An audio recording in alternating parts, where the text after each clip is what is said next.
Viewers welcome back on programme. So viewers and well section में पहुंच चुके हैं। उस ਵਿੱਚ ਆਪਾਂ ਗੱਲਬਾਤ ਕਰਨ ਜਾ ਰਹੇ ਹਾਂ ਕਿ ਹਰਿਆਣਾ ਜੇਲ੍ਹ ਚੋਂ 40 ਦਿਨਾਂ ਲਈ ਪੇਰੋਲ ਤੇ ਆਏ ਕ੍ਰਿਮੀਨਲ ਅਤੇ ਰੇਪਿਸਟ ਸੌਦਾ ਸਾਧਿਆ ਖੋਤੀ ਸਤਸੰਗ ਵਿੱਚ ਹਰਿਆਣੇ ਦੇ ਪ੍ਰਮੁੱਖ ਬੀਜੇਪੀ ਲੀਡਰਾਂ ਨੇ ਸ਼ਮੂਲੀਅਤ ਕੀਤੀ। ਕੋਈ ਭੁਲੇਖਾ ਨਹੀਂ ਹੋਣਾ ਚਾਹੀਦਾ ਕਿ ਗੁਰੂ ਗ੍ਰੰਥ ਸਾਹਿਬ ਜੀ ਦੀ ਬੇਅਦਬੀ ਦੀਆਂ ਘਟਨਾਵਾਂ ਲਈ ਕੌਣ ਜ਼ਿੰਮੇਵਾਰ ਹੈ। ਸੋ ਇਸ ਬਾਰੇ ਆਪਾਂ ਗੱਲਬਾਤ ਕਰਨ ਜਾ ਰਹੇ ਹਾਂ। ਨਾਲ ਹੀ ਗੁਰਬਾਣੀ ਚਰਨ ਸਾਂਝ ਤੋਂ ਨਾ ਪਾਈ ਜਾਏਗੀ। ਸੋ ਅਸੀਂ ਚਾਹਾਂਗੇ ਕਿ ਤੁਸੀਂ ਇਸੇ ਤਰ੍ਹਾਂ ਬਣੇ ਰਹਿਣਾ। ਦੇਖਣ ਸੁਣਨ ਲਈ ਲਿਖਣ ਲਈ ਤੁਹਾਡਾ ਸਭ ਦਾ ਬਹੁਤ ਸ਼ੁਕਰੀਆ।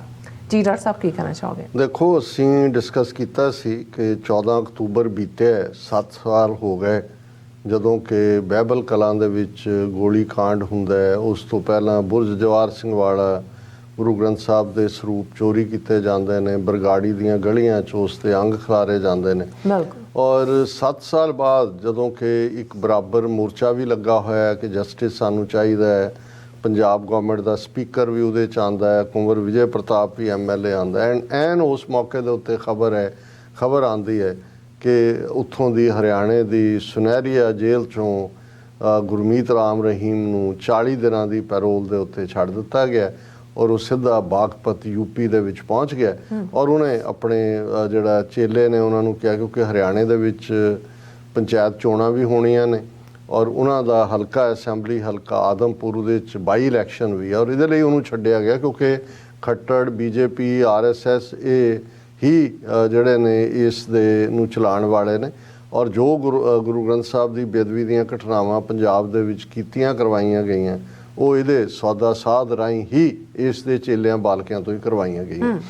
ਹੁਣ ਗੱਲ ਦੇ ਸਬੂਤ ਕਿੰਨੇ ਕੁ ਚਾਹੀਦੇ ਹੁੰਦੇ ਨੇ ਕਿ ਭਾਈ ਜਦੋਂ ਅਸੀਂ ਕਹਿੰਦੇ ਹਾਂ ਕਿ ਜ਼ਖਮਾਂ 'ਤੇ ਲੂਣ ਛਿੜਕਣਾ ਕਿ 7 ਸਾਲ ਬਾਅਦ ਇਨਸਾਫ ਮੰਗਿਆ ਜਾ ਰਿਹਾ ਕਿ ਭਾਈ ਨਾ ਕੋਈ ਬੇਅਦਬੀ ਦੇ ਦੋਸ਼ੀ ਬੁਰਜਵਾਰ ਸਿੰਘ ਵਾਲਾ ਚੋਂ ਕਿਹਨੇ ਚੋਰੀ ਕੀਤਾ, ਕੋਈ ਉਹਨੂੰ ਨਹੀਂ ਹੈ ਔਰ ਨਾ ਹੀ ਜਿਹੜੇ ਗੋਲੀ ਕਾਂਡ ਕੋਟਕਪੂਰਾ ਔਰ ਬਹਿਬਲ ਕਲਾਂ ਵਾਲੇ ਉਹਨਾਂ ਨੂੰ, ਲੇਕਿਨ ਉਹਨਾਂ ਨੇ ਜ਼ਖਮਾਂ 'ਤੇ ਲੂਣ ਛਿੜਕਦਿਆਂ ਕਿਹਾ ਇਹ ਲੋ। ਹੁਣ BJP ਕਿਵੇਂ ਨੰਗੇ ਧੜ ਖੁੱਲ੍ਹ ਕੇ ਇਸ ਕ੍ਰਿਮੀਨਲ ਰੇਪਿਸਟ ਦੇ ਨਾਲ ਜਿਹੜਾ ਹੈ ਉਹ ਖੜੋਤੀ ਹੈ, ਇਹ ਖਬਰ ਉਹਨਾਂ ਦਾ ਮੀਡੀਆ, ਹੁਣ ਟ੍ਰਿਬਿਊਨ ਕੋਈ ਸਿੱਖ ਮੀਡੀਆ ਤਾਂ ਨਹੀਂ ਹੈ। BJP ਲੀਡਰਸ ਅਟੈਂਡ ਆਨਲਾਈਨ ਸਤਸੰਗ ਆਰਗੇਨਾਈਜ਼ਡ ਬਾਈ ਰੇਪ ਕਨਵਿਕਟ ਗੁਰਮੀਤ ਰਾਮ ਰਹੀਮ। ਉਹ ਮੰਨ ਵੀ ਰਹੇ ਨੇ ਕਿਉਂਕਿ 2 ਬੀਬੀਆਂ ਦੇ ਰੇਪ 'ਚ ਇਨਵੋਲਵ ਹੈ, 2 ਮਰਡਰਸ ਦੇ ਵਿੱਚ ਇਨਵੋਲਵ ਹੈ। ਰਾਮਚੰਦਰ ਛੱਤਰਪਤੀ ਜਿਹੜਾ ਜਰਨਲਿਸਟ ਸੀ ਜਿਹਨੇ ਬਰੇਵਲੀ ਇਹਦੇ ਡੇਰੇ 'ਚ ਕੀ ਹੁੰਦਾ ਉਹਦੀਆਂ ਖਬਰਾਂ 'ਚ ਉਹਦਾ ਮਰਡਰ ਕੀਤਾ ਔਰ ਰਣਜੀਤ ਸਿੰਘ ਜਿਸ ਦਾ ਜਿਹਨੇ ਇਹ ਅੰਦਰ ਕੀ ਚੱਲਦਾ ਉਹਦਾ ਭੇਦ ਉਹਦਾ ਵੀ ਮਰਡਰ ਕਰਵਾਇਆ ਗਿਆ। ਹੁਣ 2 ਮਰਡਰ ਕੇਸਾਂ 'ਚ ਸਜ਼ਾ ਯਾਫਤਾ ਹੈ, ਇਹ ਨਹੀਂ ਹੈ ਵੀ ਅੰਡਰ ਟਰਾਇਲ ਹੈ, ਆਲਰੇਡੀ ਕਨਵਿਕਟ ਹੋਇਆ ਹੋਇਆ ਔਰ 2 ਰੇਪ ਕੇਸਿਸ 'ਚ। ਇਹਦੇ ਬਾਵਜੂਦ ਰਿਪੀਟਡਲੀ ਔਰ ਇਹਨਾਂ ਸਾਰੇ ਪੀਰੀਅਡ 'ਚ ਉਸ ਤੋਂ ਪਹਿਲਾਂ ਉਹਨੂੰ ਫਰਲੋ ਦਿੱਤੀ ਗਈ, ਉਸ ਤੋਂ ਪਹਿਲਾਂ ਇੱਕ ਪੈਰੋਲ ਦਿੱਤੀ ਗਈ, ਹੁਣ ਐਨ ਮੌਕੇ 'ਤੇ ਦਿੱਤੀ ਗਈ। ਔਰ ਇਹ ਖਬਰ ਦੀ ਬਿਗਨਿੰਗ ਇਹ ਹੈ ਕਿ rape convict Dera Sacha Sauda chief Gurmeet Ram Rahim on Wednesday organized a virtual satsang which was attended by many political leaders including the Karnal mayor and Bharati Janata Party leaders sparking a fresh controversy। ਹੁਣ ਕਰਨਾਲ ਦਾ ਜਿਹੜਾ ਪ੍ਰੈਜ਼ੀਡੈਂਟ ਹੈ municipal committee ਦਾ ਉਹ ਵੀ ਸ਼ਾਮਲ ਹੈ, BJP ਦੇ ਸਾਰੇ leader ਨੇ ਔਰ ਇਹ ਰੇਪਿਸਟ ਔਰ ਮਰਡਰਰ ਕਿਸ ਕਿਸਮ ਦਾ ਸਤਸੰਗ ਕਰ ਰਿਹਾ ਜਾਂ ਉਹਨਾਂ ਨੂੰ ਸੁਣਾ ਰਿਹਾ। ਪਰ ਮੈਂ ਇਸ ਖਬਰ ਨੂੰ ਇਸ ਲਈ ਵੀ ਡਿਸਕਸ ਕਰ ਰਿਹਾ ਕਿ ਸਾਨੂੰ ਜਿਹੜੇ ਕਈ ਇਸ ਕਿਸਮ ਦੇ ਲੋਕ ਜਿਨ੍ਹਾਂ ਨੂੰ ਅਜੇ ਵੀ ਲੱਗਦਾ ਵੀ ਉਸ ਸਿਸਟਮ 'ਚੋਂ ਜਿਹੜਾ ਕੋਈ ਕੱਢਿਆ ਜਾ ਸਕਦਾ ਉਹਨਾਂ ਦੇ ਲਈ ਹੈ ਕਿ ਬਈ ਉਹ ਤਾਂ ਬਾਰ-ਬਾਰ ਤੁਹਾਡੀਆਂ ਅੱਖਾਂ ਦੇ ਵਿੱਚ ਜਿਹੜਾ ਘਸੁੰਨ ਮਾਰ ਕੇ ਤੁਹਾਨੂੰ ਕਹਿ ਰਹੇ ਨੇ ਵੀ ਅਸੀਂ ਤੁਹਾਡੀਆਂ ਅੱਖਾਂ ਕੱਢੀਆਂ ਹੋਈਆਂ ਨੇ ਅਤੇ ਤੁਹਾਨੂੰ ਨਜ਼ਰ ਨਾ ਆਏ। ਉਹ ਸਾਰੇ ਦੇ ਬਾਵਜੂਦ ਤੁਸੀਂ ਕਹੋ ਜੀ ਨਹੀਂ ਇਹ ਜਿਹੜਾ ਉੱਥੇ ਫਲਾਣਾ ਸਾਨੂੰ ਇਨਸਾਫ ਦੇਗਾ, ਢਿਮਕਾ ਦੇਗਾ। ਸੋ ਅਸੀਂ ਕਨਕਲੂਜਨ ਦੇ ਵਿੱਚ ਜਿਵੇਂ ਅੱਜ ਦਾ ਵਿਚਾਰ ਡਿਸਕਸ ਕਰਦੇ ਹਾਂ। ਸ੍ਰੀ ਰਾਗ ਦੇ ਵਿੱਚ ਤੀਸਰੇ ਪਾਤਸ਼ਾਹ ਦਾ ਸ਼ਬਦ ਹੈ, ਸਤਿਗੁਰ ਮਿਲਿਐ ਫੇਰ ਨਾ ਪਵੈ, ਜਨਮ ਮਰਨ ਦੁਖ ਜਾਏ, ਪੂਰੈ ਸ਼ਬਦ ਸਭ ਸੋਝੀ ਹੋਈ, ਹਰ ਨਾਮੈ ਰਹਿ ਸਮਾਏ, ਮਨ ਮੇਰੇ ਸਤਿਗੁਰ ਸਿਉ ਚਿਤ ਲਾਏ, ਨਿਰਮਲ ਨਾਮ ਸਦ ਨਵ ਤਨੋ, ਆਪ ਵਸੈ ਮਨ ਆਏ। ਰਹਾਉ ਦੀ ਤੁਕ ਤੋਂ ਕੇਂਦਰੀ ਭਾਵ ਸ਼ਬਦ ਦਾ ਜਿਹੜਾ ਹੈ ਉਹ ਵਿਚਾਰਿਆ ਜਾਂਦਾ ਕਿ ਹੇ ਮੇਰੇ ਮਨ ਸਤਿਗੁਰੂ ਦੇ ਨਾਲ ਚਿੱਤ ਲਾ, ਆਪਣੇ ਮਨ ਨੂੰ ਜੋੜ, ਕਿਉਂਕਿ ਜਦੋਂ ਉਸ ਵਾਹਿਗੁਰੂ ਦੇ ਨਾਮ ਨਾਲ ਤੂੰ ਜੁੜੇਗਾ, ਨਿਰਮਲ ਨਾਮ ਸਦ ਨਵ ਤਨੋ, ਤੇ ਇਵੇਂ ਹੈ ਕਿ ਜਿਵੇਂ ਸਾਹਿਬ ਮੇਰਾ ਨੀਤ ਨਵਾਂ ਸਦਾ ਸਦਾ ਦਾਤਾਰ, ਇਵੇਂ ਹੀ ਕਿਉਂਕਿ ਸਾਹਿਬ ਨਿਤ ਨਵਾਂ ਹੈ ਤੇ ਤੇਰਾ ਵੀ ਇੱਕ ਨਵਾਂ ਵਜੂਦ ਹਰ ਰੋਜ਼ ਆਪਣੇ ਅੰਦਰ ਤੂੰ ਖੇੜਾ ਮਹਿਸੂਸ ਕਰੇਗਾ। ਜੀ ਆਪ ਵਸੈ ਮਨ ਆਏ ਤੇ ਉਹ ਵਾਹਿਗੁਰੂ ਆ ਕੇ ਤੇਰੇ ਮਨ ਦੇ ਵਿੱਚ ਵਸੇਗਾ। ਸਤਿਗੁਰ ਮਿਲੀਐ ਫੇਰ ਨਾ ਪਵੈ ਜਨਮ ਮਰਨ ਦੁੱਖ ਜਾਏ, ਕਿ ਸਤਿਗੁਰੂ ਦੇ ਮਿਲਾਪ ਦੇ ਨਾਲ ਅਕਾਲ ਪੁਰਖ ਦੇ ਨਾਲ ਕੁਰਬਤ 'ਚ ਜਿਹੜਾ ਫਿਰ ਆਵਾ ਗਾਉਣ ਦਾ ਚੱਕਰ ਮਿਟ ਜਾਂਦਾ ਹੈ, ਫੇਰਾ ਨਹੀਂ ਪੈਂਦਾ। ਪੂਰੇ ਸ਼ਬਦ ਸਭ ਸੋਝੀ ਹੋਈ ਹਰ ਨਾਮੈ ਰਹਿ ਸਮਾਏ। ਪੂਰੇ ਸ਼ਬਦ ਦੇ ਨਾਲ ਜੀਵਨ ਦੀ ਸਚਾਈ ਬਾਰੇ ਪੂਰਾ ਗਿਆਨ ਹੁੰਦਾ ਹੈ, ਸੋਝੀ ਹੁੰਦੀ ਹੈ ਤੇ ਵਾਹਿਗੁਰੂ ਦੇ ਨਾਮ ਦੇ ਵਿੱਚ ਸਮਾਈ ਹੁੰਦੀ ਹੈ। ਹਰ ਜੀਓ ਰਾਖੋ ਆਪਣੀ ਸ਼ਰਣਾਈ, ਜੋ ਰਾਖੈ ਤਿਉ ਰਹਿਣਾ, ਗੁਰ ਕੈ ਸ਼ਬਦ ਜੀਵਤ ਮਰੈ, ਗੁਰਮੁਖ ਭਵਜਲ ਤਰਨਾ। ਹੇ ਵਾਹਿਗੁਰੂ ਮੈਨੂੰ ਆਪਣੀ ਸ਼ਰਨ ਦੇ ਵਿੱਚ ਰੱਖੋ ਔਰ ਮੈਨੂੰ ਇਹ ਬਲ ਬਖਸ਼ੋ ਕਿ ਮੈਂ ਤੇਰੀ ਰਜ਼ਾ ਦੇ ਵਿੱਚ ਜੀਵਾਂ। ਜਿਵੇਂ ਤੂੰ ਮੈਨੂੰ ਰੱਖੇ ਉਵੇਂ ਮੈਂ ਰਵਾਂ ਔਰ ਗੁਰੂ ਦੇ ਸ਼ਬਦ ਦੇ ਨਾਲ ਮੈਂ ਜਿਉਂਦਿਆਂ ਮਰ ਜਾ। ਜਿਉਂਦਿਆਂ ਮਰਨਾ ਹੁੰਦਾ ਜ਼ਮੀਰ ਦਾ ਜਾਗ ਜਾਣਾ, ਅੰਦਰ ਦੇ ਸੱਚ ਨੂੰ ਪਛਾਣ ਲੈਣਾ ਔਰ ਗੁਰਮੁਖ ਬਣ ਕੇ ਮੈਂ ਇਸ ਮਾਇਆ ਦੇ ਭਵਜਲ ਤੋਂ ਪਾਰ ਹੋਵਾਂ, ਇਸ ਨੂੰ ਮੈਂ ਤਰਾਂ। ਵੱਡਾ ਭਾਗ ਨਾਉ ਪਾਈਐ ਗੁਰਮਤਿ ਸ਼ਬਦ ਸੁਹਾਈ, ਆਪੇ ਮਨ ਵਸਿਆ ਪ੍ਰਭ ਕਰਤਾ, ਸਹਿਜੇ ਰਿਹਾ ਸਮਾਈ। ਕਿ ਇਹ ਵੱਡੇ ਭਾਗ ਹੁੰਦੇ ਨੇ, ਵੱਡੇ ਨਸੀਬਾਂ ਵਾਲੇ ਹੁੰਦੇ ਨੇ ਜਿਨ੍ਹਾਂ ਨੂੰ ਵਾਹਿਗੁਰੂ ਦਾ ਨਾਮ ਜਿਹੜਾ ਹੈ ਉਹ ਨਸੀਬ ਹੁੰਦਾ ਹੈ।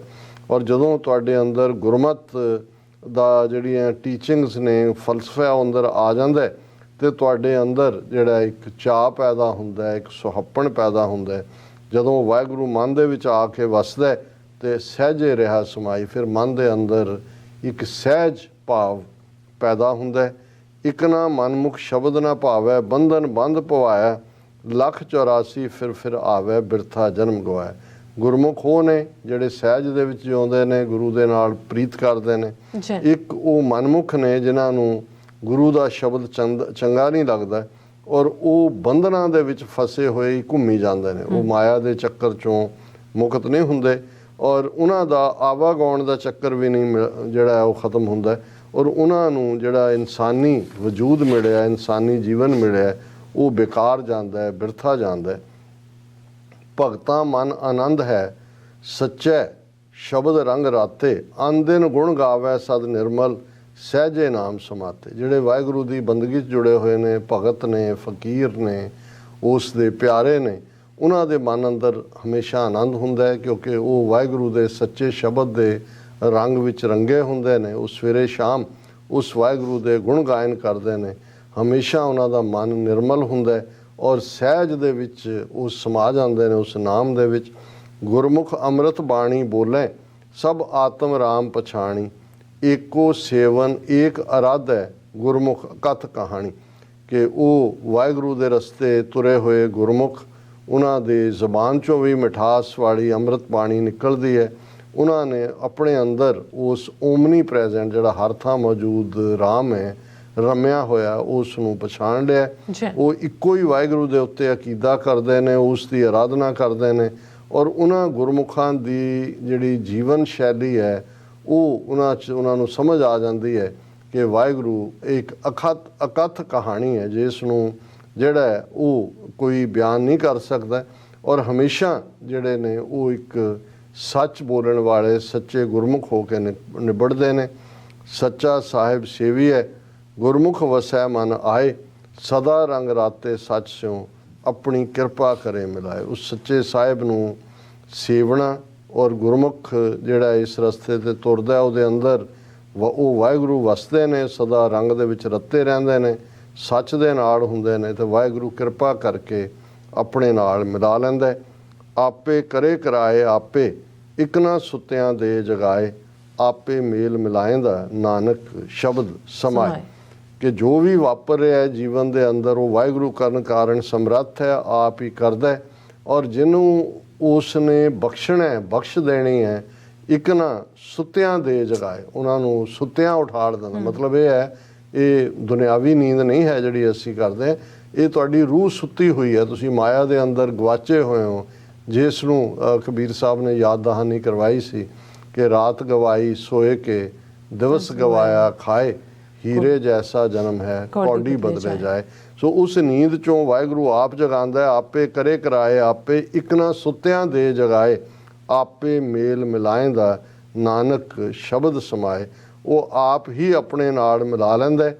ਤੇ ਤੀਸਰੇ ਪਾਤਸ਼ਾਹ ਤੀਸਰੇ ਨਾਨਕ ਗੁਰੂ ਅਮਰਦਾਸ ਸਾਹਿਬ ਫਰਮਾਉਂਦੇ ਨੇ ਕਿ ਇਹ ਉਸ ਦੀ ਬਖਸ਼ਿਸ਼ ਹੈ ਕਿ ਉਹ ਬਖਸ਼ਿਸ਼ ਦੇ ਨਾਲ ਆਪਣੇ ਨਾਲ ਮਿਲਾ ਲੈਂਦਾ ਹੈ ਔਰ ਇਹੋ ਜਿਹੀ ਰੂਹ ਗੁਰਮੁਖ ਬਣ ਕੇ ਫਿਰ ਸ਼ਬਦ ਦੇ ਰੰਗ ਵਿੱਚ ਰੰਗੀ ਜਾਂਦੀ ਹੈ, ਸ਼ਬਦ ਦੇ ਵਿੱਚ ਸਮਾ ਜਾਂਦੀ ਹੈ। ਜੀ ਡਾਕਟਰ ਸਾਹਿਬ ਤੁਹਾਡਾ ਬਹੁਤ ਬਹੁਤ ਸ਼ੁਕਰੀਆ। ਤੁਸੀਂ ਅੱਜ ਦੇ ਐਮੀ ਸ਼ੋ ਤੇ ਅੱਜ ਦਾ ਵਿਚਾਰ ਸਾਡੇ ਦਰਸ਼ਕਾਂ ਨਾਲ ਸਾਂਝਾ ਕੀਤਾ ਹੈ। ਸੋ ਇਸ ਤਰ੍ਹਾਂ ਆਪਣੇ ਵਿਊਅਰਸ ਕੋਲ ਇਜਾਜ਼ਤ। ਵਿਊਅਰਸ, ਸਾਡੇ ਪ੍ਰੋਗਰਾਮ ਦਾ ਸਮਾਂ ਇੱਥੇ ਸਮਾਪਤ ਹੁੰਦਾ ਹੈ। ਤੁਸੀਂ ਆਪਣੀ ਰਾਏ ਤੇ ਸੁਝਾਅ ਸਾਨੂੰ ਭੇਜਣਾ ਭੁੱਲਣਾ। ਸਾਡੇ ਇਸ ਪਤੇ ਤੇ sos@tvreporter.tv ਤੇ ਅਸੀਂ ਆਪਣਾ ਪ੍ਰੋਗਰਾਮ ਲੈ ਕੇ ਫਿਰ ਦੁਬਾਰਾ ਤੁਹਾਡੇ ਸਾਹਮਣੇ ਖੋਵਾਂਗੇ। ਤਦ ਤੱਕ ਲਈ ਮੈਨੂੰ ਤੇ ਆਪਣਾ ਸੁਣਾ ਗਿਆ ਦੋ। ਦੇਖਦੀ ਰਹੋ TV ਰਿਪੋਰਟ। ਬੁਲਾ ਦਿਓ ਫਤਿਹ। ਵਾਹਿਗੁਰੂ ਜੀ ਕਾ ਖਾਲਸਾ, ਵਾਹਿਗੁਰੂ ਜੀ ਕੀ ਫਤਿਹ। ਰੱਬ ਰਾਖਾ।